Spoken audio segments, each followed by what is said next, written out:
Good morning. Radhe Radhe. चलिए शुरू करते हैं। बहुत ही इंपॉर्टेंट चैप्टर कौन सा? कारो 2020। बहुत इंपॉर्टेंट चैप्टर है, इजी है।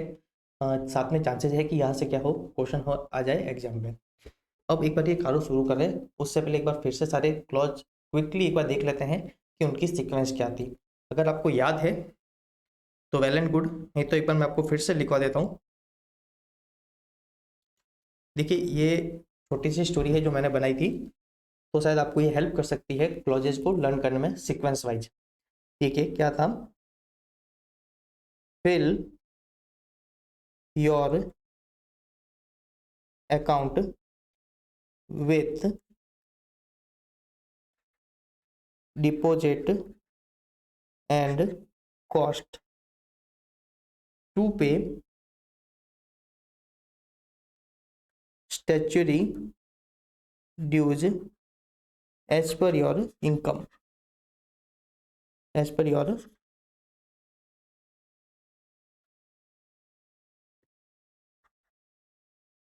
अब देखिए बेसिकली यहाँ से अपने क्या हो रहे थे, 8 क्लॉज पूरे हो रहे थे। एफ से कौन सा है? Fixed asset. फिक्स्ड एसेट्स आपको याद करना है पीपी। आई से कौन सा है? इन्वेंट्री। डबल एल किससे रिप्रेजेंट करते हैं? लोन वाले को लेके, राइट। पहला जो था क्लॉज 3 जो लोन की बात करता है, क्या है ना, लोन रेगुलर है, आपने किस किस को लोन दिया है, आप उसके टर्म्स ऑफ कंडीशन देखते थे, क्या वो प्री जुडिशियल है, अपने एवरग्रीनिंग वाले कॉन्सेप्ट देखे थे। पहले तो उसकी बात करता था। दूसरा लोन किसकी बात करता था, क्या आपने सेक्शन 185 186 से कंप्लाई किया है या नहीं किया है। तो ये 4 क्लॉज सही से याद है। फिर अपन ने क्या बोला था? Fill your account with deposit and cost. Deposit का मतलब किससे है? Public deposit. एंड कॉस्ट का मतलब कौन सा है? Cost record as per section 148 to pay statutory dues. Statutory dues में अपन क्या देखते थे, क्या वो रेगुलर है या नहीं है। एंड लास्ट में क्या था? As per your income. Income का मतलब किससे रेफरेंस है? अनरिकॉर्डेड इनकम, जो अपनी ब्लैक इंक जिसकी बात करते हैं, अनडिस्क्लोज इनकम जिसकी बात कर रहे थे, राइट। तो बेसिकली यहाँ से अपने 8 क्लॉज पूरे होते हैं। फिर देखिए अपन क्या कर रहे हैं, बिजनेस रन कर रहे हैं। क्या कर रहे हैं? बिजनेस रन कर रहे हैं। तो अपन क्या बोल रहे हैं अपनी सेक्रेटरी को कि pay dues by IPO FPO without fraud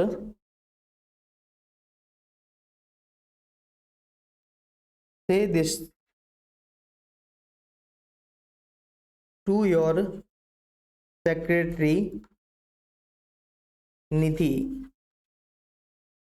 right. अब अपन क्या कर रहे हैं, अपनी सेक्रेटरी को बोल रहे हैं क्या कि ड्यूज का क्या करिए, रेगुलर बेसिस पे पेमेंट करिए, राइट।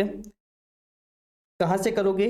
आईपीओ एफपीओ से, विदाउट फ्रॉड से दिस टू सेक्रेटरी निधि। तो देखिए अपन ने यहाँ पे 4 क्लॉज और पूरे कर दिए, राइट। टोटल में कितने क्लॉज पूरे हो गए? 12 क्लॉज पूरे हो गए। अब अपन अपनी सेक्रेटरी निधि को और क्या बोल रहे हैं?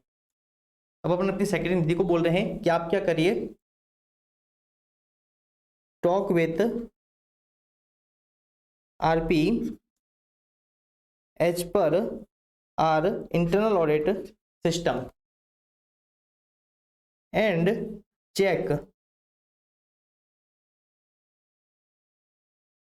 whether any non-cash transaction with director has taken place,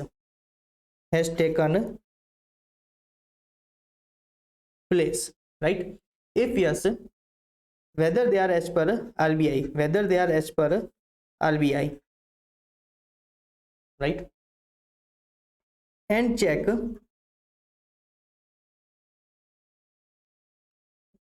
whether any cash loss has been incurred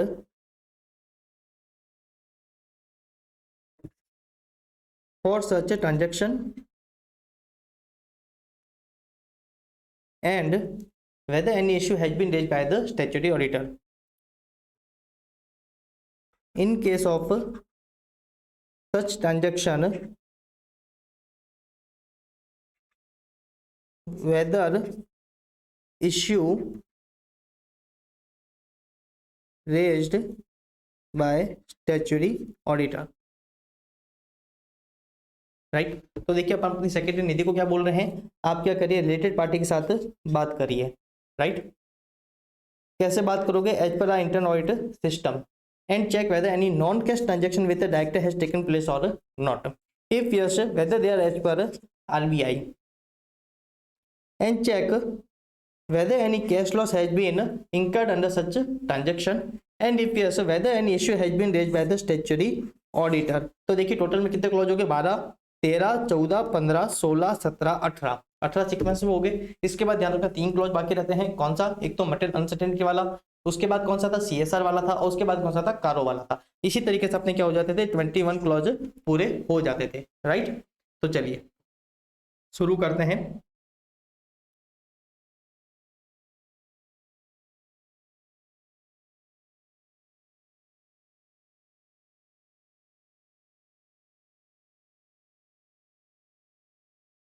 okay, I think hang हो रहा है.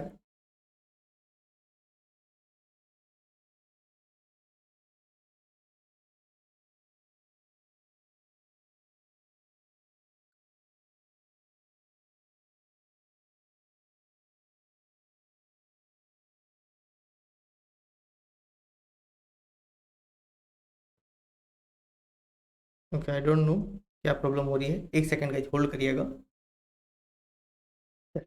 शुरू करते हैं. फर्स्ट क्वेश्चन देखिए. फर्स्ट क्वेश्चन है, देखिए, Aastha private limited has fully paid capital of rupees 1.4 crore during the year. Company had borrowed rupees 15 lakh each from a bank and financial institution independently.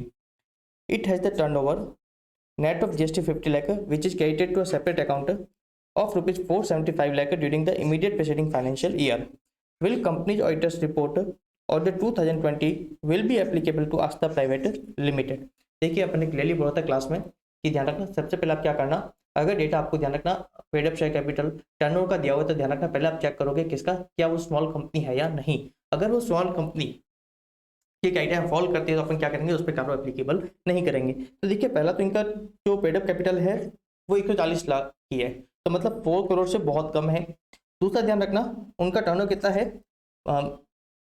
475 lakh. अगर ध्यान रखना 40 करोड़ से क्या है, बहुत कम है. राइट, तो यहाँ पे ध्यान रखना कारो एप्लीकेबल नहीं होगा. एक सेकंड गाइस, होल्ड करिएगा.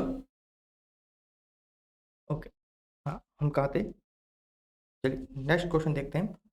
देखिए, Etech private limited which has an aggregate outstanding loan of rupees 20 lakh from bank and 30 lakh from financial institution defaulted in repayment thereof to the extent of 50%. The company holds that it being a private limited company, the CARO 2020 is not applicable. You are required to state the list of company to which the CARO is not applicable and state how would you deal with the given situation as an auditor of the company. तो देखिए 50 लाख का है तो of course इस total borrowing from bank and FI are not more than rupees 1 crore. तो इसका मतलब जो ईटेक प्राइवेट लिमिटेड है इस पे है ना कारो एप्लीकेबल नहीं है. राइट, देखिए contention of Etech private limited is correct that CARO 2020 will not be applicable on it. चलिए नेक्स्ट क्वेश्चन देखते हैं.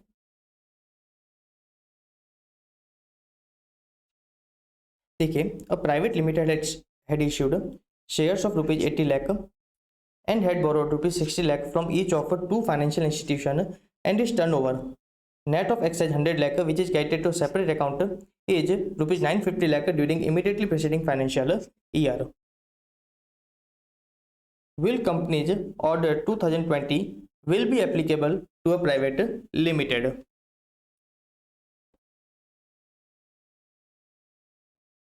तो देखिए यहाँ पे अपन क्या देखेंगे, स्मॉल कंपनी वाला क्राइटेरिया देखेंगे. तो देखिए उस केस में इनका जो पेड अप शेयर कैपिटल है वो ध्यान रखना अगेन 4 करोड़ से कम है. दूसरा इनका जो टर्नओवर है वो भी ध्यान रखना 40 करोड़ से कम है. तो इस केस में ध्यान रखना जो ए प्राइवेट लिमिटेड है अगेन वो ध्यान रखना स्मॉल कंपनी में कवर हो जाएगी, उस पर कारो 2020 एप्लीकेबल नहीं होगा. देखिए मैंने क्लास में आपको स्पेसिफिकली बोला था कि अगर क्या कर रहा है, क्वेश्चन आपको डिटेल दे रहा है regarding paid up share capital, turnover वगैरह, तो ध्यान रखना आप उसमें स्मॉल कंपनी वाले क्राइटेरिया चेक करोगे। अगर ध्यान रखना क्वेश्चन अगर आपको पेड अप शेयर कैपिटल और टर्नओवर का क्राइटेरिया नहीं देता है, सिर्फ ध्यान रखना आउटस्टैंडिंग बोरोइंग का ध्यान रखना क्या कर रहा है, क्राइटेरिया दे रहा है, तो उस केस में ध्यान रखना आपको है ना प्राइवेट कंपनी वाले क्राइटेरिया को चेक करना पड़ेगा।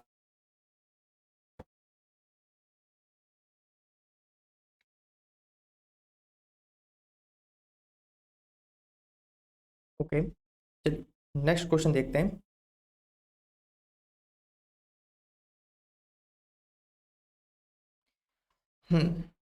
देखिए, as an auditor how would you deal with the following?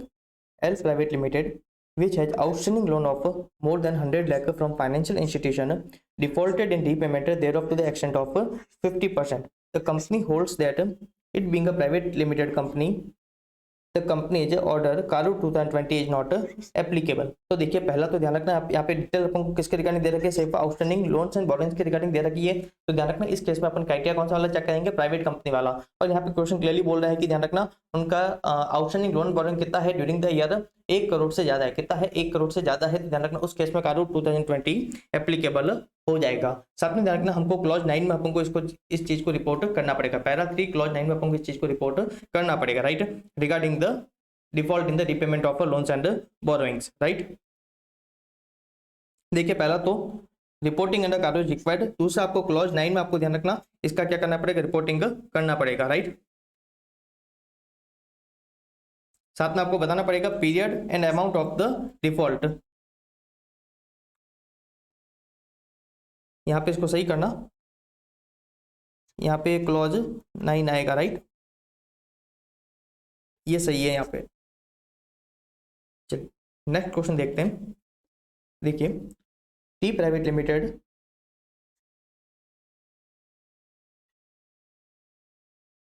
चलिए बड़ी क्वेश्चन देख लेते हैं। देखिए T private limited paid up share capital and reserve are less than ₹1 crore and it has no outstanding loan exceeding ₹1 crore from any bank or FI. Its sales for the immediately preceding financial year was 12 crore before deducting trade discount 20 lakh and sales return of 1.9 CR. तो 2.1 CR less कर देते हैं इसमें से।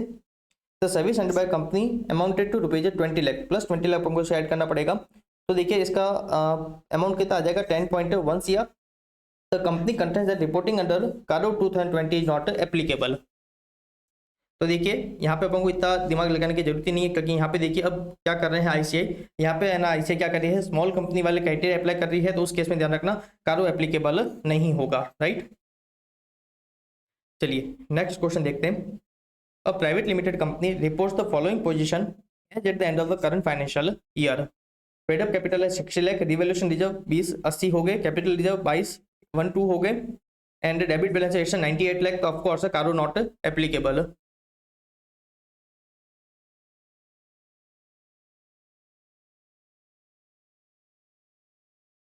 Okay यहाँ पे भी देखिए कंपनी, अब देखिए यहाँ पे भी इंस्टीट्यूट क्या कर रही है, स्मॉल कंपनी के बेसिस पे ध्यान रखना आंसर दिए जा रहे हैं, right.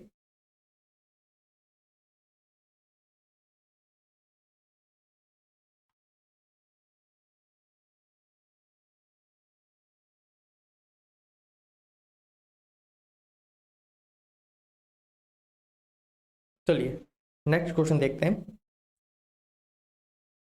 CAF has been appointed as the statutory auditor of XYZ Limited for the financial year 23-24. XYZ Limited has one subsidiary, namely AT Private Limited, whose statutory auditor is CAB for the same financial year. CAB issued a qualification in Carol 2020 for AT Private Limited, stating that short-term funds are raised were utilized for long-term purpose. When consolidating the financial statement, CAF decided to include the aforementioned qualification in the audit report of CFS for the financial year 23-24. When management of XYZ Limited argued that CAF is not obliged to take into account and report the qualification given by CAB in the audit report of subsidiary company in the CFS for the financial year 23-24, discuss the reporting requirement as per कारो 2020.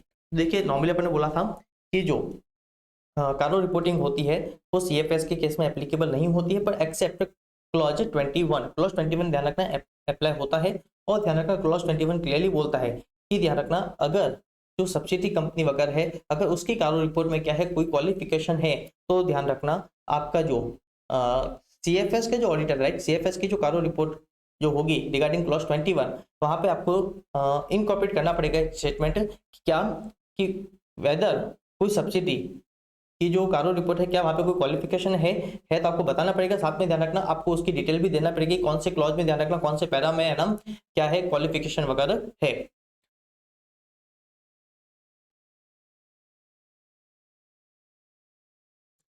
देखिए पहले तो एक paragraph 2 क्या बोलता है of CARO 2020। It specifies that CARO provision do not apply to auditors report on consolidated financial statement except for clause 21 of para 3। अब देखिए क्लॉज 21 क्या बोलता है। It mandates the auditor to comment on whether there are any qualification or adverse remark in Caro report of a company included in the consolidated financial statement. If such qualification adverse remark exist, the auditor is required to provide details of a company and the paragraph number of Caro report containing those qualification or adverse remark. Right तो देखिए CA आपकी responsibility क्या है, पहले तो उसको report करना पड़ेगा under clause 21 of para 3 of CARO 2020, right. और साथ में उसको है ना जो क्वालिफिकेशन है उसकी भी प्रॉपर है ना इंफॉर्मेशन देनी पड़ेगी, right. And mention the paragraph number. तो जो कंटेंशन है मैनेजमेंट का वो सही नहीं है, जो सीएएफ है ऑडिटर ऑफ सीएफएस उसको ध्यान रखना रिपोर्ट करना पड़ेगा ऑफ कारो।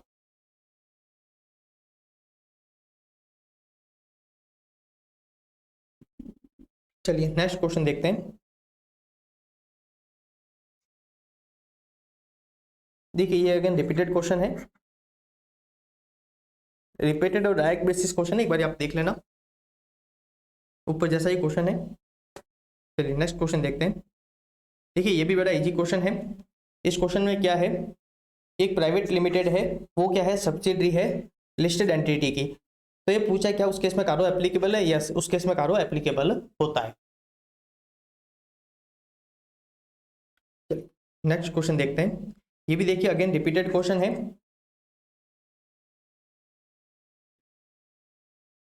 यहाँ पे देखिए क्वेश्चन स्पेसिफिकली बोला था कि नॉट अ स्मॉल कंपनी, फिर भी ध्यान रखना इंस्टीट्यूट क्या कर रही है, स्मॉल कंपनी के क्राइटेरिया को चेक कर रही है और ध्यान रखना स्मॉल कंपनी के क्राइटेरिया में फॉलो हो रही है, इसलिए ध्यान रखना इस पे कारो 2020 एप्लीकेबल नहीं होगा। चलिए नेक्स्ट क्वेश्चन देखते हैं। देखिए x limited closed its manufacturing operation and sold all its manufacturing fixed asset during the current financial year. However, it intends to continue its operation as a trading company. In respect of other fixed asset, the company carried out a physical verification as at the end of the current financial year and found a material discrepancy to the tune of rupees 1 lakh which was written off and it disclosed separately in the P&L account. Kindly incorporate the above in your audit report.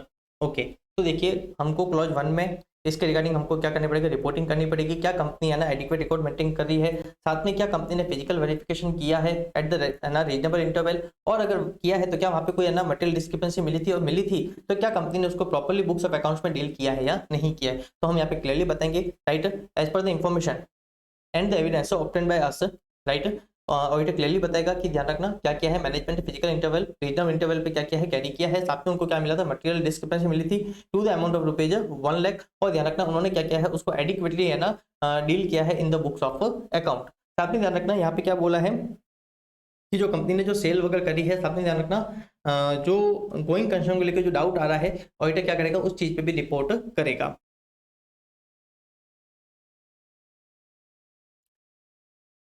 देखिए going concern वाले का reference दे दिया अपन ने, क्योंकि देखिए यहाँ पे responsibility किसको पूछी है। देखिए यहाँ पे कहीं पे भी डायरेक्टली कहीं नहीं लिखा हुआ है कि आपको क्या करना है एज पर कारो रिपोर्ट करना है, राइट। यहाँ पे कहीं पे डायरेक्टली नहीं लिखा है, तो यहाँ पे ध्यान रखना आपने जब स्टैंडर्ड्स ऑन ऑडिटिंग के क्वेश्चन किए तब भी मैंने आपको बोला था कि डायरेक्टली कहीं नहीं लिखा है, सिर्फ लिखा है how would you deal as a auditor in this circumstance. तो ध्यान रखना ऑडिटर उस चीज को ओवरऑल किस तरीके से डील करेगा, आपको प्रॉपर है ना क्या करना है उसकी इंफॉर्मेशन देनी है। तो ध्यान रखना एक तो इन्होंने कारों का भी दे दिया और एक ध्यान रखना इसको है ना एज पर स्टैंडर्ड है ना ऑडिटर किस तरीके से डील करेगा उसका भी रेफरेंस दिया है। साथ में ध्यान रखना as per AS1 disclosure of the accounting policy जो बात करती है गोइंग कंसर्न का, ध्यान रखना आपको उसका भी रेफरेंस देना पड़ेगा। चलिए नेक्स्ट क्वेश्चन देखते हैं। देखिए under CARO 2020 as a statutory auditor how would you report. देखिए NSP limited has its factory building appearing as a fixed asset in its financial statement in the name of one of its director who was overlooking the manufacturing activity। देखिए अपन again देखते हैं title deeds, देखते हैं क्या title deeds in the name of company है या नहीं। अगर वो इन द नेम ऑफ कंपनी नहीं है तो हमको क्या करनी होती है, उसके बारे में डिटेल देनी पड़ती है, किसके नाम में है, क्या वो डायरेक्टर है, राइट। साथ में हमको रेंज बतानी पड़ती है, राइट। साथ में हमको नेचर प्रॉपर्टी बतानी पड़ती है, साथ में हमको उसकी ग्रॉस वैल्यू वगैरह भी बतानी पड़ती है, तो कुछ रिपोर्टिंग करनी होती है। तो यहाँ पे हमको क्या करनी पड़ेगी, वही रिपोर्टिंग करनी पड़ेगी। साथ में हमको पता होता है कि टाइटल डीड से क्या होते हैं, जैसे conveyance deed, sale deed, transfer deed, right. इसी को हम क्या बोलते हैं, टाइटल डीड। टाइटल डीड वो होती है जो डॉक्यूमेंट आपको क्या करता है, ओनरशिप क्या करता है, रेफर करता है, जो आपकी ओनरशिप बताता है, राइट। तो उसी को क्या बोलते हैं, टाइटल डीड्स। इसको सही कर देना, ये क्लॉज 1 है, राइट।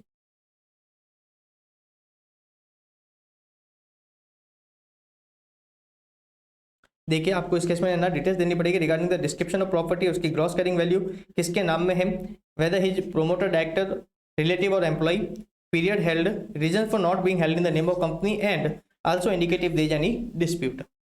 चलिए नेक्स्ट क्वेश्चन देखते हैं। ओके देखिए अगेन ये भी रिपीटेड क्वेश्चन है, ऊपर जैसा ही क्वेश्चन है।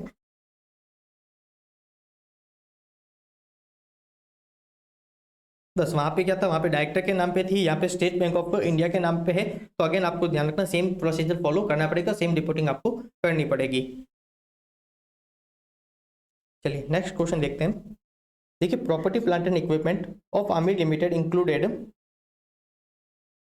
A property worth rupees 25.75 crore of earth removing machine of outdated technology which had been retired from the active use and had been kept for disposal after a knockdown. These assets appear at a residual value and has been last inspected 10 years back.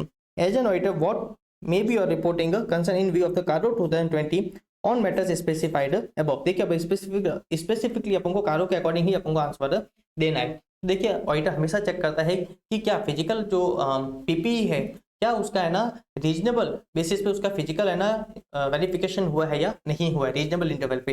Reasonable interval क्या होता है, वहां पे again auditor क्या रहेगा, professional judgement रहेगा। यहाँ पे गाइडलाइन क्या आई थी, एटलीस्ट 3 ईयर में आपको ध्यान रखना क्या होना चाहिए, एक बार सारी फिजिकल ऐसे है ना जो एसेट्स है, राइट, जो पीपी है उसका ध्यान रखना फिजिकल है ना इंस्पेक्शन वेरिफिकेशन हो जाना चाहिए, राइट। अब यहाँ पे क्या हुआ है, 10 साल तक है ना उसका फिजिकल वेरिफिकेशन नहीं हुआ है। साथ में जो वैल्यू है, राइट, जिस वैल्यू पे वो बुक्स ऑफ अकाउंट्स में रिकॉर्ड हो जा रही है वो कितनी वैल्यू है, 25.75 करोड़। आपको ये क्या है, एक सिग्निफिकेंट अमाउंट है। तो ध्यान रखना ऑडिटर क्या करेगा, इस चीज को रिपोर्ट करेगा कि ध्यान रखना जो फिजिकल वेरिफिकेशन का इंटरवल है, ध्यान रखना वो एप्रोप्रिएट नहीं है।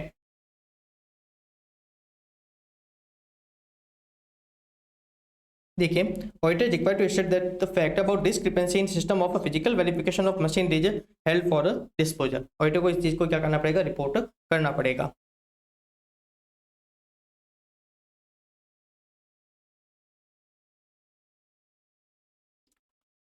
तो देखिए पहले आपको रेफरेंस देना पड़ेगा कि क्लॉज क्या बोलता है, राइट। क्लॉज क्या बोलता है कि ध्यान रखना क्या होना चाहिए, फिजिकल वेरिफिकेशन होना चाहिए, कौन करेगा, मैनेजमेंट करेगा, right. And whether any material discrepancy notice during such a verification, if so whether it has been properly dealt in the books of account, right. यहाँ पे फिजिकल वेरिफिकेशन का जो इंटरवल है, ध्यान रखना वो एप्रोप्रिएट नहीं है। इस चीज को ऑडिटर क्या करेगा, रिपोर्ट करेगा। नेक्स्ट क्वेश्चन देखते हैं। ठीक है, as the statutory auditor of B limited to whom Caro 2020 is applicable, how would you report in the following situation? Physical verification of only 50% of item of inventory has been conducted by the company.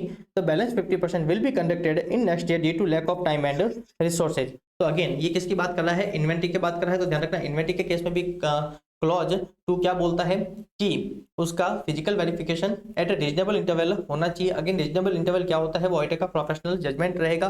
पर ध्यान रखना इसमें guideline क्या बोलती है कि जो भी मटेरियल इन्वेंट्री है उसका inspection at least once in year हो जाना चाहिए, राइट। हर साल आपको ध्यान रखना जो भी आपकी मटेरियल इन्वेंट्री है उसका फिजिकल वेरिफिकेशन आपको क्या करना है, करना है, राइट। अब ध्यान रखना यहाँ पे है ना क्या कर रही है कंपनी, फिजिकल वेरिफिकेशन नहीं कर रही है। तो ध्यान रखना इस चीज को ऑडिटर को रिपोर्ट करना पड़ेगा।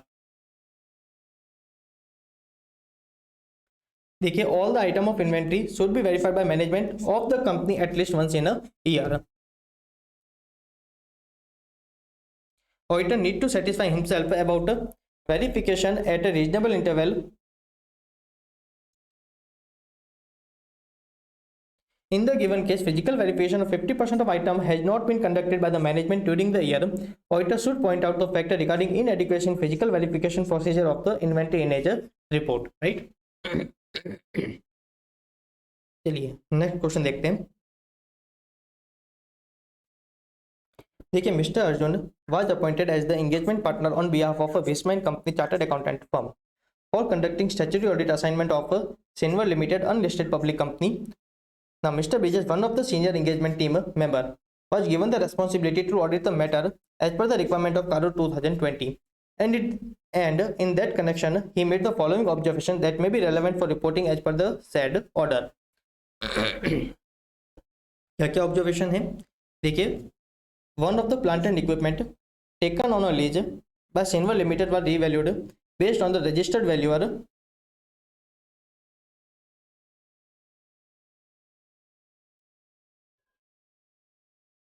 and the net carrying value of plant and equipment in aggregate was changed from 4 crore to 4.45 crore. तो देखिए, अगेन आपको रिपोर्टिंग करनी होती है जो क्या पीपी है, क्या उसका रिवैल्यूएशन हुआ है या नहीं हुआ है, और अगर हुआ है राइट तो क्या valuation report of registered value, और साथ में अगर ध्यान रखना रिवैल्यूएशन का चेंज है, अगर ध्यान रखना 10% या उससे ज़्यादा है, 10% या उससे ज़्यादा है, तो उस केस में ध्यान रखना हमको उसका अमाउंट भी बताना होता है. तो ध्यान रखना यहाँ पे 10 करोड़ से ज़्यादा है, क्योंकि 10 करोड़ कितना होता है 40 लाख, और चेंज कितना हुआ है 45 लाख का, तो हमको बताना पड़ेगा 45 लाख का क्या हुआ है, चेंज हुआ है. अब सेकंड क्या है, during the year under construction cash credit limit of rupees 5.5 crore was sanctioned to Sinver limited by DMC bank based on the security of current asset which was reduced to rupees 4.5 crore during after 6 month. In this connection, quarterly return have been filed by the company with the DMC bank which an agreement with the books of account. देखिए, अपन ने क्या बोला था, अगर क्या मिला है वो कोई वर्किंग कैपिटल लिमिट्स है सैंक्शन हुई है ड्यूरिंग द ईयर, कितनी, एक्सीडिंग 5 करोड़, और ध्यान रखना security on the basis of security of current assets, तो उस केस में ऑडिटर को रिपोर्ट करना होता है कि क्या कंपनी जो क्वार्टरली स्टेटमेंट फाइल होती है विद बैंक, क्या वो in agreement of books of accounts है या नहीं. तो यहाँ पे ध्यान रखना वो in agreement of books of account है, तो ऑडिटर क्लियरली बताएगा कि क्या है वो in agreement with books of accounts है. पर ध्यान रखना वो वाला जो प्रोविजन है एप्लीकेबल होगा, क्योंकि यहाँ पे जो वर्किंग कैपिटल लिमिट है वो क्या है, इन एक्सीडिंग 5 करोड़ है.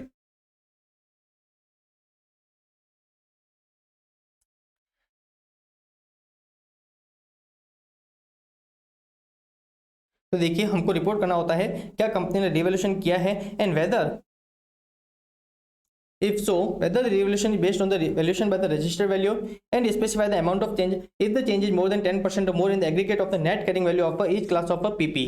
राइट, ध्यान रखना यहाँ पे चेंज कितना हो रहा है 45 लाख का, जो ध्यान रखना 10% या उससे ज्यादा है, तो उस केस में हमको क्या करना पड़ेगा, रिपोर्ट करना पड़ेगा. दूसरा केस क्या था,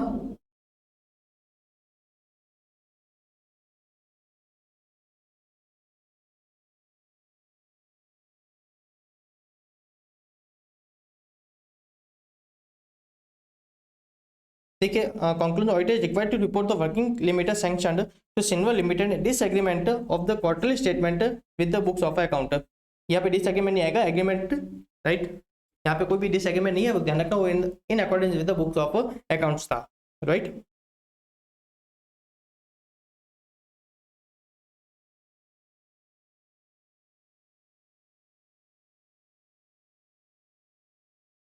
देखिए, in the given situation Sinver limited has been sanctioned a cash credit limit of rupees 5.5 crore by DMC bank during the year under consideration which is exceeding the prescribed limit of rupees 5 crore and which is on the security of current assets. Further quarterly return have also been filed by the company with the DMC bank in this connection which is in agreement with the books of account. तो यहाँ पे कोई भी reporting करने की जरूरत नहीं है, ऑडिटर क्लियरली बताएगा जो स्टेटमेंट फाइल किए गए हैं बैंक के साथ वो ध्यान रखना इन एग्रीमेंट है with the books of accounts. Next question देखते हैं. Jam private limited engaged in the business of manufacture of cycle. CA Roy was appointed as a statutory auditor of company for the financial year 21-22. During the year under audit, JAM Private Limited obtained working capital facility from ABC Bank Limited for 10 crore, hypothecating the stock of good as primary security. On inquiring, CA Roy was informed by the management that stock statements are furnished periodically to ABC Bank Limited and the details of submission of a quarterly stock statement are as follows.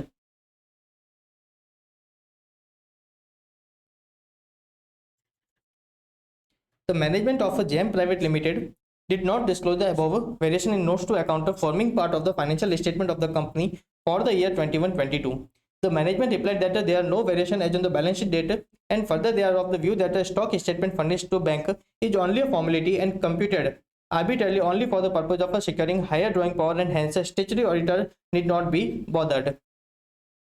Is the contention of the management valid? As the statutory auditor, how CROI should deal and discuss the disclosure and reporting requirement if any as per the company act 2013 and कारो 2020. तो देखिए यहाँ पे question क्या पूछ रहा है, सिर्फ कारो की है ना अंदर रिपोर्टिंग नहीं पूछ रहा है, एज पर कंपनी एक्ट भी आपकी रिपोर्टिंग पूछ रहा है, राइट। तो देखिए यहाँ पे जो स्टॉक की वैल्यू है as per books of account for the quarter first वो कितनी है 11.5 करोड़, और उन्होंने जो स्टेटमेंट फाइल किया है वहाँ पे उन्होंने वैल्यू बताई है उसकी 14 करोड़, मतलब कितने का ओवर स्टेटमेंट बताया है 2.5 ईयर का, ये ऑडिटर रिपोर्ट करेगा। साथ में ध्यान रखना नेक्स्ट क्वार्टर में 14.75 था और इन्होंने डिस्क्लोज करी है 17, राइट। यहाँ पे कितना है 2.25, और यहाँ पे अगेन कंपनी कितना ज़्यादा बता रही है 2.5, और यहाँ पे इन एग्रीमेंट बता रही है। तो 3 क्वार्टर का ध्यान रखना ऑडिटर को रिपोर्ट करना पड़ेगा इन कारो 2020। अब ध्यान रखना कंपनी का रिक्वायरमेंट बोला है, तो ध्यान रखना अगेन शेड्यूल 3 इसके रिगार्डिंग क्या बोलता है, डिस्क्लोजर बोलता है, और अगर कंपनी उसका एडिक्वेट डिस्क्लोजर नहीं दे रही है तो अगेन ऑडिटर क्या करेगा, उसका रिपोर्टिंग कंसिडरेशन देखेगा as per the standards on auditing, right. Further auditor ध्यान रखना ऐसे 250 जो बात करता है लॉज एंड रेगुलेशन, ऑडिटर क्या करेगा उसकी रिक्वायरमेंट को भी ध्यान रखना ऑडिटर क्या करेगा, कंसिडर करेगा इस केस में, ठीक है। पहले एक शेड्यूल 3 का रेफरेंस दिया है जो क्या बोलता है, डिस्क्लोजर रिक्वायरमेंट की बात करता है, क्या बात करता है, देखिए whether company has borrowing from bank or FI on the basis of security of current asset it shall disclose the following whether quarterly return filed by the company with the bank or FI are in agreement with the books of account. If not, a summary of reconciliation and reasons for material discrepancy, if any, to be adequately disclosed with respect to inventories, right? अगर ये नहीं करते हैं तो auditor क्या करेगा, इसको adequately अपनी ऑडिट रिपोर्ट जो मेन ऑडिट रिपोर्ट है वहां पे भी इसको एडिक्वेटली डील करेगा, राइट। और साथ में ध्यान रखना उसको कारो में तो उसकी रिपोर्टिंग उसको करनी ही है। साथ में ध्यान रखना ये ऐसे लॉ एंड रेगुलेशन जो क्या करता है डायरेक्टली है ना इफेक्ट करता है फाइनेंशियल स्टेटमेंट को, ध्यान रखना ऑडिटर यहाँ पे क्या करेगा, ऐसे 250 की रिक्वायरमेंट को भी ऑडिटर क्या करेगा, कंप्लाई करेगा। चलिए नेक्स्ट क्वेश्चन देखते हैं।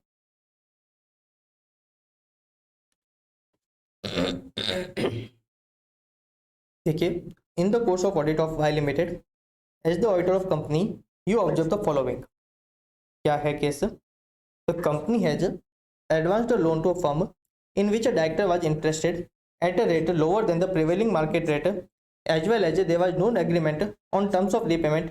How auditor will report in कारो 2020। तो देखिए एक आपको क्लॉज 3 में आपको है ना रिपोर्टिंग करनी पड़ेगी, राइट। क्या रिपोर्टिंग करनी पड़ेगी, एक तो देखिए जो टर्म्स एंड कंडीशन है वो क्या है, प्री जुडिशियल है, राइट, क्योंकि आपने जो लोन दिया है वो लोन कितने रेट पे दिया है, interest lower than the prevailing market rate, right. तो एक तो आपको ये रिपोर्ट करना पड़ेगी जो टर्म्स ऑफ जो लोन एग्रीमेंट है, राइट, जो टर्म्स एंड कंडीशंस है, राइट, वो ध्यान रखना वो प्री जुडिशियल है। दूसरा ध्यान रखना there was no agreement on terms of repayment, how will auditor report in CARO 2020, right. ध्यान रखना टर्म्स ऑफ रीपेमेंट पे भी ध्यान रखना, अगर कोई एग्रीमेंट वगैरह नहीं होता है तो उसको भी ध्यान रखना आपको क्लॉज 3 में रिपोर्ट करना पड़ेगा, राइट। अब ध्यान रखना यहाँ पे इंस्टीट्यूटशिप क्लॉज 3 अप्लाई कर रही थी, पर इन माय ओपिनियन क्लॉज 4 भी अप्लाई होता है, क्योंकि यहाँ पे क्या है डायरेक्टर इंटरेस्टेड है, और क्लॉज 4 क्या बोलता है, अगर डायरेक्टर वगैरह इंटरेस्टेड है तो आपको देखना है क्या सेक्शन 185 सेक्शन 186 का भी कंप्लायंस हो रहा है या नहीं हो रहा है, राइट। तो उस पर भी आपको क्या करना होता है, आपको रिपोर्ट करना होता है। यहाँ पे इंस्टीट्यूटशिप क्लॉज 3 के अंडर रिपोर्टिंग कर रही है। तो देखिए 2 चीज पर रिपोर्टिंग होगी,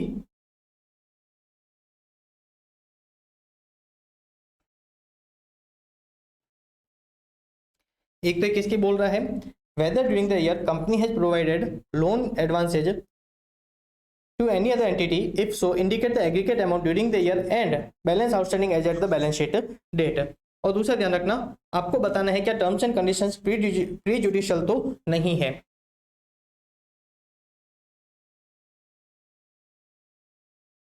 देखिए ऑडिटर क्या रिपोर्ट करेगा, देखिए the terms are prejudicial to the company's interest on account of the fact that the loans have been granted at an interest rate of a percentage per annum which is significantly lower than the cost of funds to the company and also lower than the prevailing yield of government security close to the tenure of a loan। एक तो अपन इस चीज को report करेंगे।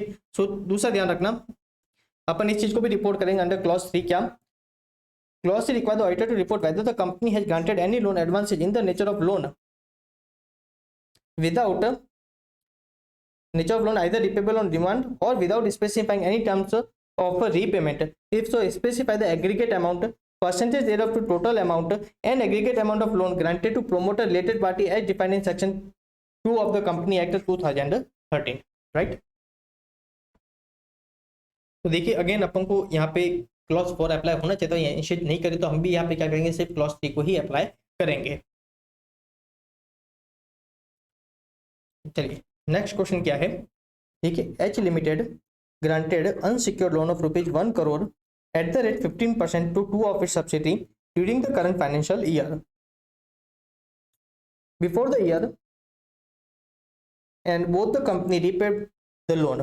The management of H Limited is of the opinion that since no balance is outstanding as at the end of the financial year, these loans are not required to be reported in Carrot 2020. तो देखिए Carrot 2020 हमको क्या बोलता है, दो reporting करने का बोलता है।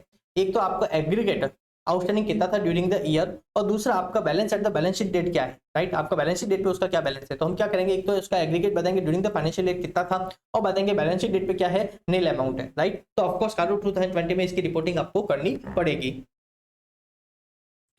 देखिए आपको क्या बोलता है, aggregate amount during the year, साथ में आपको बैलेंस बताना है at the balance sheet date.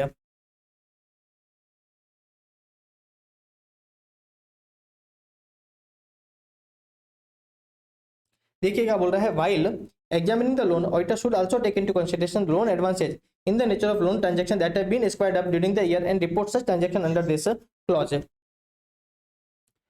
देखिए अपन क्या रिपोर्टिंग करेंगे, the company has granted loan of ₹1 crore at the rate 15% to 2 of its subsidy during the current financial year and the maximum amount involve during the year was ₹1 crore and the year and balance of such loan was nil, right? तो of course आपको इस पर reporting करनी पड़ेगी। Management का condition यहाँ पे सही नहीं है। चलिए नेक्स्ट क्वेश्चन देखते हैं।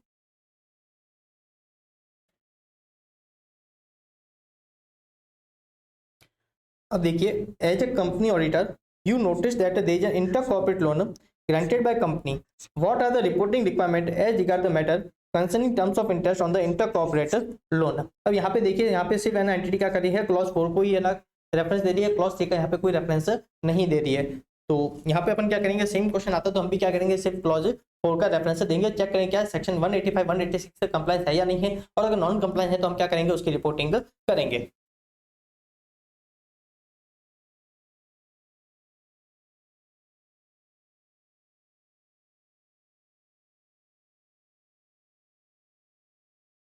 चलिए नेक्स्ट क्वेश्चन देखते हैं।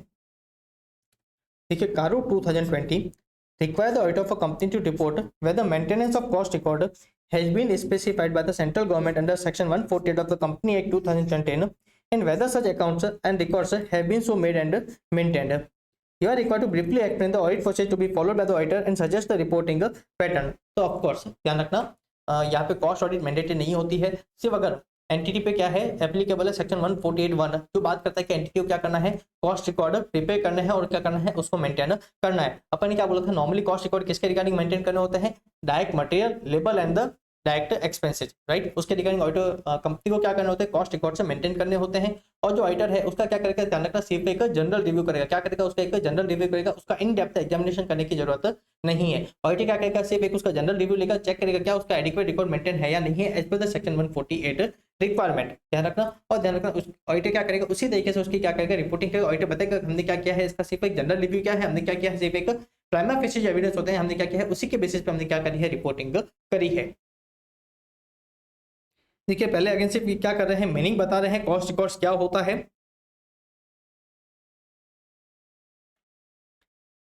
फिर ध्यान बोला ऑडिटर को ऑफकोर्स यहाँ पे रिपोर्ट करना मैंडेटरी है, whether cost audit is required और नॉट। साथ में ध्यान रखना, हमने क्या बोला था, ऑडिटर को क्या करना पड़ेगा, मैनेजमेंट से रिप्रेजेंटेशन भी लेना पड़ेगा इसके रिगार्डिंग, तो ये उसकी बात करता है। ऑडिटर क्या करेगा, ऑडिटर चेक करेगा list of books records made and maintain in this regard, right? ध्यान रखना ऑडिटर को सिर्फ उसका जनरल रिव्यू करना है, डिटेल एग्जामिनेशन करने की जरूरत नहीं है। ध्यान रखना ऑडिटर क्या करेगा, इस चीज का रेफरेंस अपनी है ना रिपोर्टिंग में जरूर करेगा। ऑडिटर किस तरीके से रिपोर्ट करेगा, ऑडिटर बोलेगा we have broadly reviewed books of accounts maintained by the company pursuant to rules made by CG for the maintenance of cost record under section 148 of the act and are of the opinion that prima facie the prescribed accounting records have been made and maintained, right? चलिए next question देखते हैं। During the course of audit of Messrs City Limited, it has been noticed that 2 lakh of employee rupees 2 lakh of employee contribution and rupees 9.5 lakh of employee contribution towards employee state insurance contribution have been accounted in the books of account in respective heads, whereas it was found that 4 lakh rupees have only been deposited with the ESIC department during the year. The finance manager informed that auditor that due to financial crunch they have not deposited the amount due, but will deposit the amount overdue along with the interest as and when financial position improve. Comment as a statutory auditor. तो देखिए again question क्या है, comment as a statutory auditor. Question आपको कहीं नहीं बोला है clearly कि आप क्या करिए, कारों के अकॉर्डिंग आंसर दीजिए। तो देखिए अगेन यहाँ पे क्या है, फाइनेंशियल क्रंच है, क्लियरली है ना क्वेश्चन बता रहे हैं यहाँ पे क्या है, फाइनेंशियली क्रंच है। तो आपको ध्यान रखना इसको डील करना पड़ेगा एज पर एक तो ऐसे 570, दूसरा ध्यान रखना यहाँ पे कौन से लॉ एंड रेगुलेशन की बात हो रही है जो डायरेक्टली अफेक्ट कर सकता है फाइनेंशियल स्टेटमेंट को। तो अगेन ऑडिटर को क्या करना पड़ेगा, ऐसे 250 से भी कंप्लाई करना पड़ेगा, राइट। साथ में ध्यान रखना कारों के अंदर भी आपको रिपोर्टिंग करनी पड़ेगी, कौन सा, क्लॉज 9, राइट, जो किसकी बात करता है, regulatory in depositing the statutory dues. और ध्यान रखना यहाँ पे कंपनी रेगुलर नहीं है in depositing the statutory dues.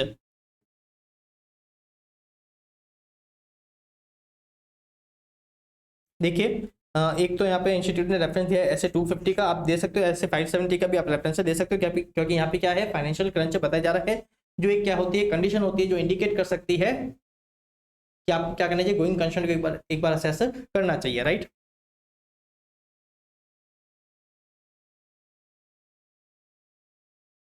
फिर ध्यान रखना क्या बोलता है,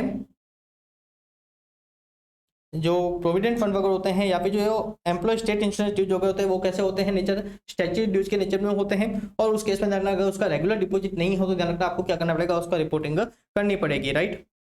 तो देखिए यहाँ क्या हो रहा है, non payment of ESI contribution need to be disclosed by auditor in his audit report as per clause 9 of CARO 2020। Okay sorry, ये स्टैट्यूटरी ड्यूज का है ना, सॉरी ये रीपेमेंट ऑफ ड्यूज का नहीं है, सॉरी स्टैट्यूटरी ड्यूज का है, राइट। तो यहाँ पे क्लॉज 7 एप्लीकेबल होगा, क्लॉज 7 एप्लीकेबल होगा, राइट, यहाँ पे क्लॉज 7 एप्लीकेबल होगा। चलिए नेक्स्ट क्वेश्चन देखते हैं। As a statutory auditor how would you deal with the following, Picure Limited has not deposited provident fund contribution to of rupees 10 lakh with the authorities till the year and again ये repeated question है, आपको इसको clause 7 में क्या करना पड़ेगा, इसकी reporting करनी पड़ेगी, राइट। प्रोविडेंट फंड वाला ध्यान रखना, अपने क्लास में कुछ एग्जांपल डिस्कस किए थे, कौन से स्टैट्यूटरी ड्यूज है, कौन से स्टैट्यूटरी ड्यूज नहीं है, राइट। और प्रोविडेंट फंड कौन सा होता है, स्टैट्यूटरी ड्यूज होता है, जिसको ऑडिटर को क्या करना पड़ेगा, रिपोर्टिंग करनी पड़ेगी।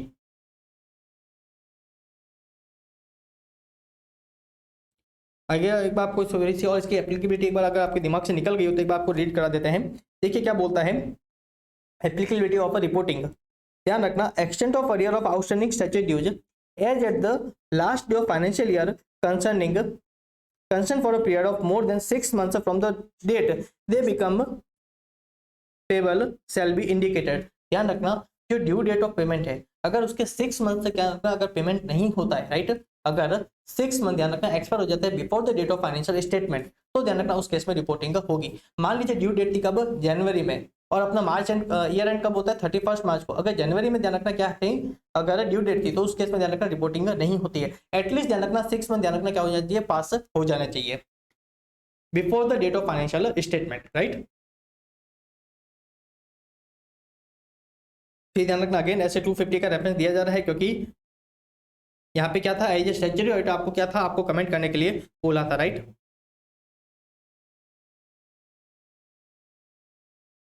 तो चलिए नेक्स्ट क्वेश्चन देखते हैं।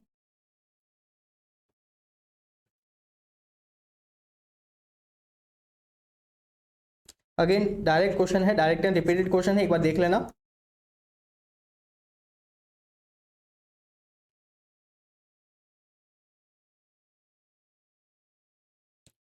देखिए next question, big and small limited received a so called notice from GST department intending to levy a demand of ₹25 lakh in December 2022। देखिए यहाँ पे थोड़ा सा ना गलत है। देखिए the company replied to the above notice in January 2023 contending that it is not liable for the levy। Okay इसको देखिए थोड़ा सा सही करिए। देखिए no further action was initiated by the GST department up to the finalization of audit for the year ended 31st March 2023।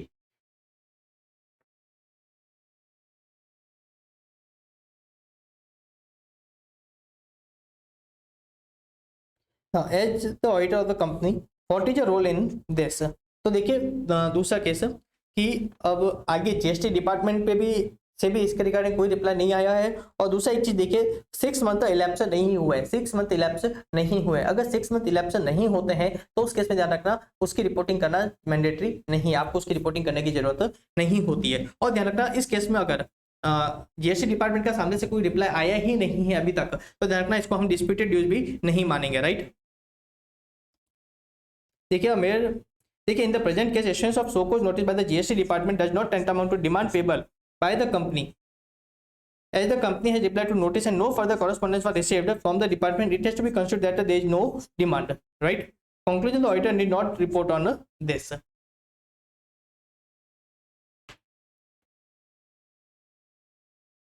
तो देखिए कोई डिस्प्यूटेड डीज भी नहीं है, साथ में ध्यान रखना इसको डिमांड भी ट्रीट नहीं किया जा रहा है। और साथ में ध्यान रखना अगर डिमांड ट्रीट किया भी जाता तो उस केस में ध्यान रखना रिपोर्टिंग नहीं होती क्योंकि 6 मंथ इलेप्स नहीं हो रहा है, राइट। देखिए नेक्स्ट क्वेश्चन देखते हैं। देखिए XYZ private limited has submitted the financial statement for the current financial year for audit. The audit assistant observe and bring to notice that the company records so following dues: income tax relating to assessment year 17-18 of ₹125 lakh.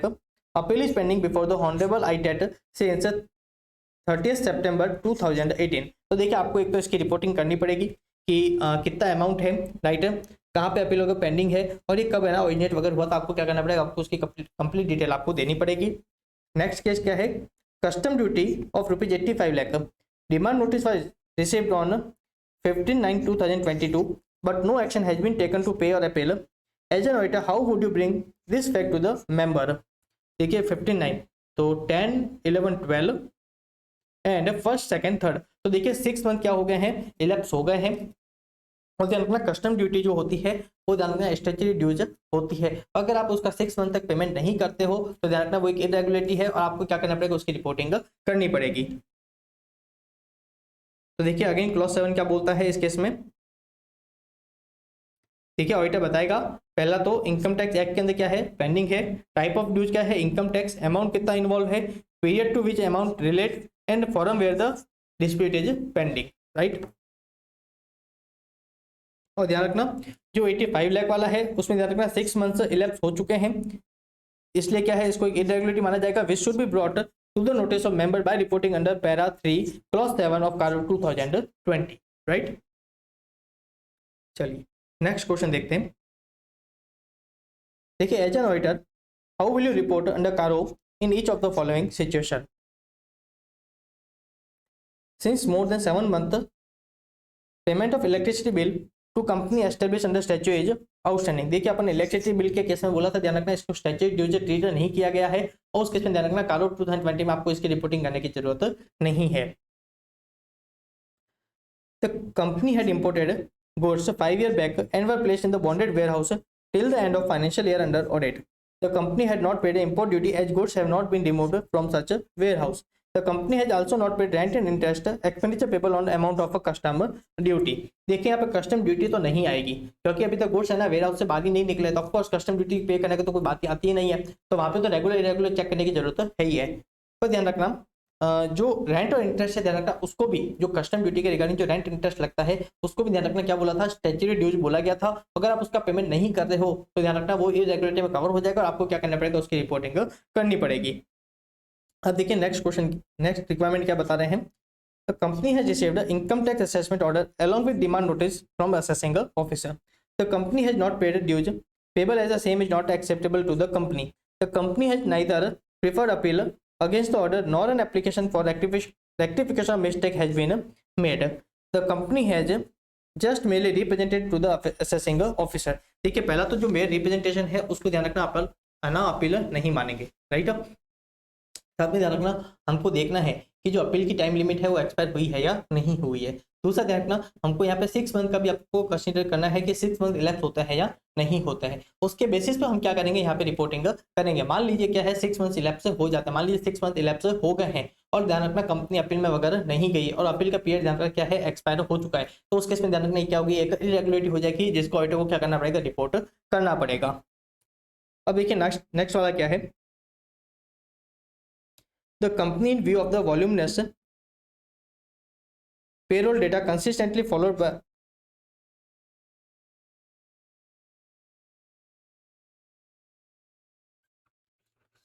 देखिए, company in view of voluminous payroll data consistently follows the method of making a lump sum deposit of estimated amount of ESI collection and adjust the excess or deficit in the next following months deposit and difference of the said amount always remain insignificant.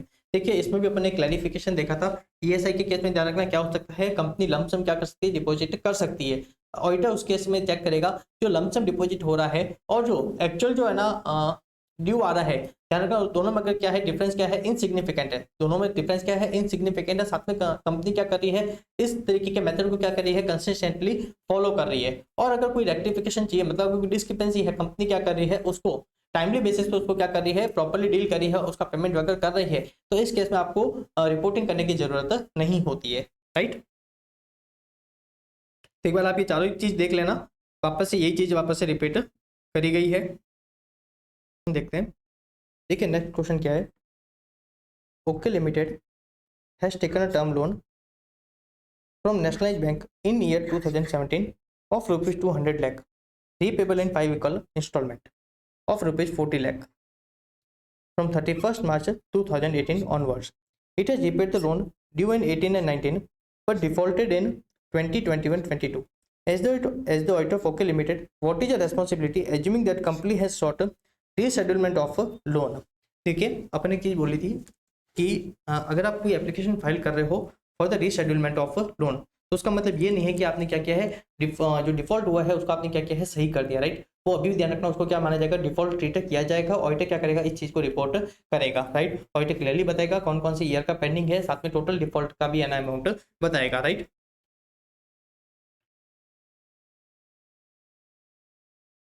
ठीक है. Submission of application for reschedulement does not mean no default has occurred. Application for rescheduling will not change the default position. The auditor has to report in his audit report that the company has defaulted in repayment of dues to the bank to the extent of rupees 120 lakh. Right? चलिए next question देखते हैं. R Limited as at the 31st March 2023 defaulted in repayment of interest and principal due to financial institution. The due date was 28 February 2023. However, the defaulted amount was paid on 5th April 2023. The company management is of the opinion that since the default is set right before the audit completion, this need not be reported in Caro 2020. The comment and draft the suitable report. देखिए आप कब देखते हो, आप कब देखते हो ये चीज ये डिफॉल्ट है या नहीं है, at the balance sheet date. Right, अगर बैलेंस शीट डेट पे डिफॉल्ट था तो ऑडिटर क्या करेगा, उसको रिपोर्ट करेगा. पर ध्यान रखना इस पे एक फर्दर गाइडलाइन क्या आई थी कि ध्यान रखना just after balance sheet date or if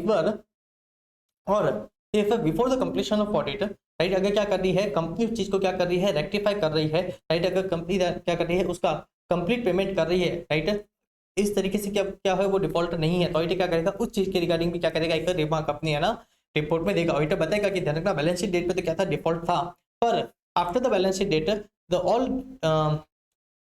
outstanding amount was paid by the company. Right,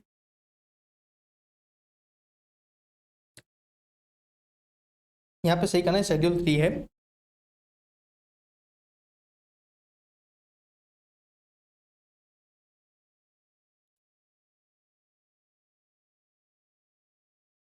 ठीक है, इन the given case company has defaulted repayment of dues to a financial institution during the financial year 22-23 which remain outstanding as at 31st March 2023.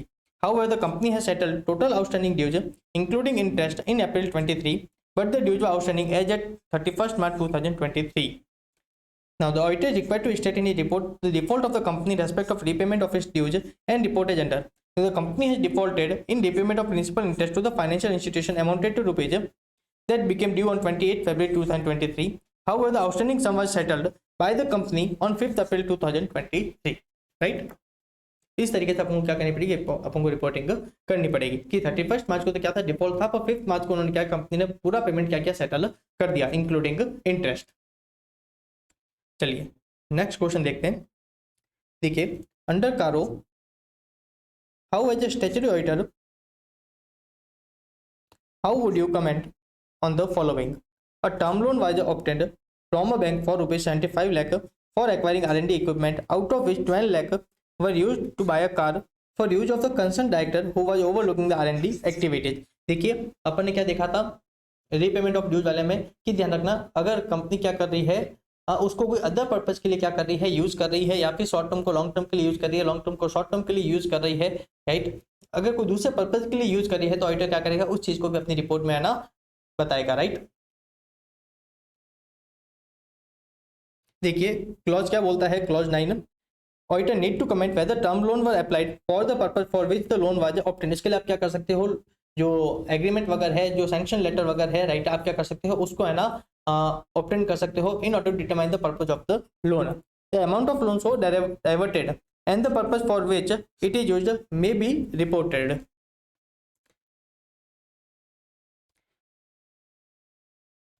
In this case, auditor is required to report the fact in his audit report. Reporting may be as follows. In our opinion, according to the information explanation given to us, the company has utilized the money raised by the term loan during the year for the purpose for which they were raised, except for, आपको reporting करनी पड़ेगी कि जो 12 लाख का था, ध्यान रखना, उसका क्या हुआ है, मिस यूटिलाइजेशन हुआ है, एंड उसका अदर पर्पज के लिए क्या हुआ है, उसका यूटिलाइजेशन हुआ है, right.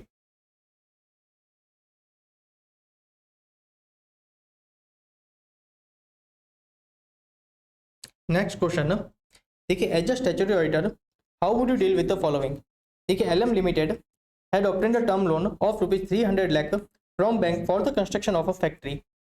Since there was delay in the construction activity, the said fund were temporary invested in the short term deposit. Again देखिए, ध्यान रखना, टर्म का क्या, जो फंड्स है उसको ध्यान रखना क्या हुआ है, अगेन उसका अदर पर्पज के लिए क्या हुआ है, उसका यूज हुआ है। तो इस केस में ऑडिटर क्या करेगा, इस चीज को रिपोर्ट करेगा। साथ में ध्यान रखना, आपने बोला था अगर कंस्ट्रक्शन के लिए क्या किया है, अगर लोन लिया है, और अगर उसको टेम्पररी क्या किया है, ध्यान रखना, किसी और चीज के लिए क्या किया है, इन्वेस्ट किया है, पेंडिंग यूटिलाइजेशन, तो ऑडिटर क्या करेगा, उस चीज को भी है ना प्रॉपर्ली रिपोर्ट करेगा और बताएगा कि उसको क्या है, वापस है ना यूटिलाइजेशन कर दिया गया, राइट। मतलब ऑडिटर बताएगा इसको क्या है, शॉर्ट टर्म के लिए इसको क्या गया, यूटिलाइज किया गया है, pending utilisation for the construction, और ध्यान रखना उसको सब्सिक्वेंटली क्या किया है, उसको अगेन उसी पर्पज के लिए यूटिलाइज कर दिया गया है। देखिए, अपन ने क्या बोला था, अगर कंस्ट्रक्शन के लिए क्या है, अगर लोन लिया है तो वहां पे क्या गाइडलाइन थी, उस केस में कंपनी क्या करती है, जो अमाउंट होता है उसको टेम्पररी इन्वेस्ट करती है in order to reduce cost of capital. However, subsequently the same are utilized for the stated objective. In such a case, auditor should mention the fact that pending utilization of the term loan for the stated purpose and the funds were temporary used for the purpose other than for which the loan was sanctioned, but were ultimately utilized for the stated end use. So, इस case में auditor क्या reporting करेगा, auditor is required to report the fact that pending utilization of the term loan, the fund are temporarily invested in short-term deposit in his audit report as per requirement of paragraph 3 of CARO 2020, right? चलिए next question देखते हैं।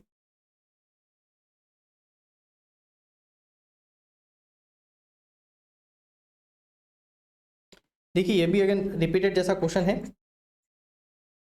यहाँ पे भी क्या हुआ है, miss utilisation हुआ है, तो ऑडिटर क्या करेगा, इसको भी रिपोर्टिंग करेगा अंडर क्लॉज 9, राइट। देखिए, अंडर क्लॉज 9 ऑडिटर क्या करना पड़ेगा, इसका रिपोर्ट करना पड़ेगा कि है ना उसको उसी पर्पज के लिए यूज किया है, नहीं किया था, अगर नहीं किया तो ऑडिटर क्या करना पड़ेगा, उसका है ना रिपोर्टिंग करनी पड़ेगी।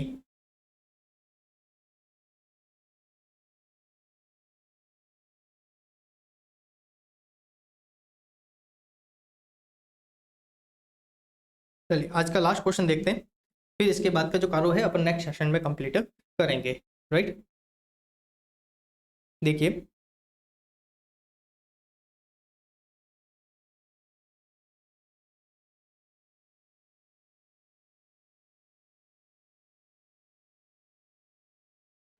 देखिए Gautam limited had borrowed 1000 crore from XYZ Bank, the principal of which was repayable after 5 years, and interest was payable at the end of each year. For 4 years, Gautam Limited paid the interest amount on time. Gautam Limited defaulted the fifth installment of interest payment and principal, which was due on June 30, 2022. Now, on March 31st, 2023, Gautam Limited approached XYZ Bank and MNO Bank to restructure the existing liability. As a result, the existing principal outstanding and overdue interest were restructured into a new loan amounting to rupees 1,100 crore. The management did not provide any disclosure for the default on loan on the belief that the old loan ceased to exist and the new loan has maturity after 5 years. During the statutory audit for the financial year 22-23, KP and company identified this transaction and obtained the relevant document and understanding. Based on the underlying document, it was identified that the said restructuring agreement was approved and signed on April 8, 2023 by both of the bank. As a result, on March 31st, 2023, the restructuring was still not approved. तो देखिए इस चीज को auditor को report करना पड़ेगा, ध्यान रखना, क्योंकि 31 मार्च को क्या था, ये रीशेड्यूल नहीं था, सिर्फ उसकी एक एप्लीकेशन डाली हुई थी, तो ऑडिटर को बताना पड़ेगा कि ये क्या था 31 मार्च को, ये क्या था, ये है ना यहाँ पे डिफॉल्ट था in repayment of the principal and the interest. साथ में ऑडिटर को ध्यान रखना एक और चीज अपने है ना रिपोर्ट में मेंशन करनी पड़ेगी, क्या था कि जो 8 अप्रैल को, ध्यान रखना ये क्या था, ये है ना लोन रीशेड्यूल हो गया था, जिसका ऑडिटर को अगेन है ना अमाउंट वगैरह बताना पड़ेगा, राइट।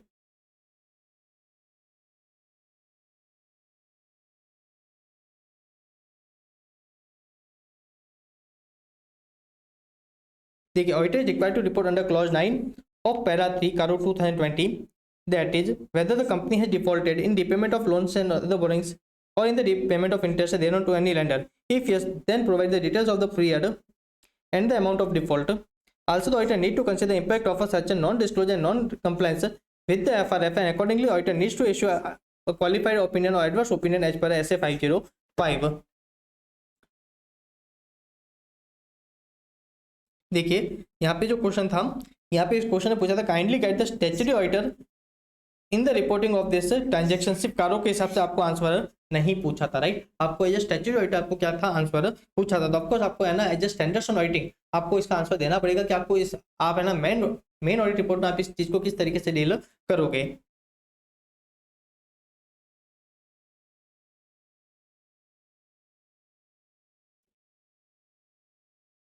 अगर इसका प्रॉपर डिस्क्लोजर नहीं होता है और ध्यान रखना ट्रांजैक्शन कैसा है, मटेरियल ट्रांजैक्शन कैसा है, मटेरियल ट्रांजैक्शन है, राइट। तो ध्यान रखना, देखिए डिस्क्लोजर अगर रिक्वायर्ड है एज पर AFRF और अगर फाइनेंशियल स्टेटमेंट में नहीं है तो उसको अपन क्या बोलते हैं, मिस स्टेटमेंट। और मिस स्टेटमेंट अपन क्या देखते हैं, क्या वो मटेरियल मिस स्टेटमेंट है या नहीं। अगर मटेरियल मिस स्टेटमेंट होती है तो हम क्या करते हैं, उस केस में अपना ओपिनियन मॉडिफाई करते हैं। तो यहाँ पे यही बोल रहे हैं कि ध्यान रखना इसका प्रॉपर डिस्क्लोजर नहीं था, that is required by the AFRF। तो अगेन ये क्या है, मिस स्टेटमेंट है, जिसको ऑडिटर क्या करेगा, रिपोर्ट करेगा एज पर SA 705, राइट। साथ में ध्यान रखना इस केस में एक गाइडलाइन थी, एक सेकंड गाइज चेक कर लेते हैं।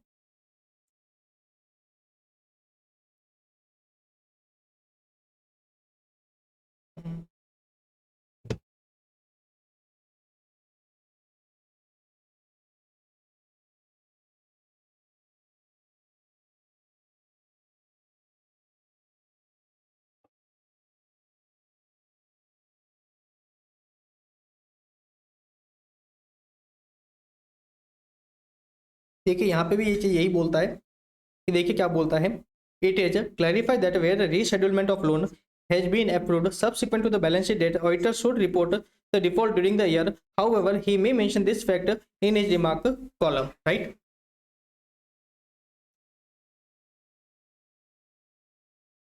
तो अगेन यहाँ पे ऑडिटर क्या कर सकता है, जो लोन अप्रूव रीस्ट्रक्चरिंग अप्रूव हो गया है after the financial year, auditor क्या कर सकता है, उसको रिमार्क वाले कॉलम में उसको है ना रिपोर्ट कर सकता है। चलिए आज का सेशन अपन यहीं तक रखते हैं, नेक्स्ट सेशन में अपन कारों को कंप्लीट कर लेंगे। Thank you, Radhe Radhe.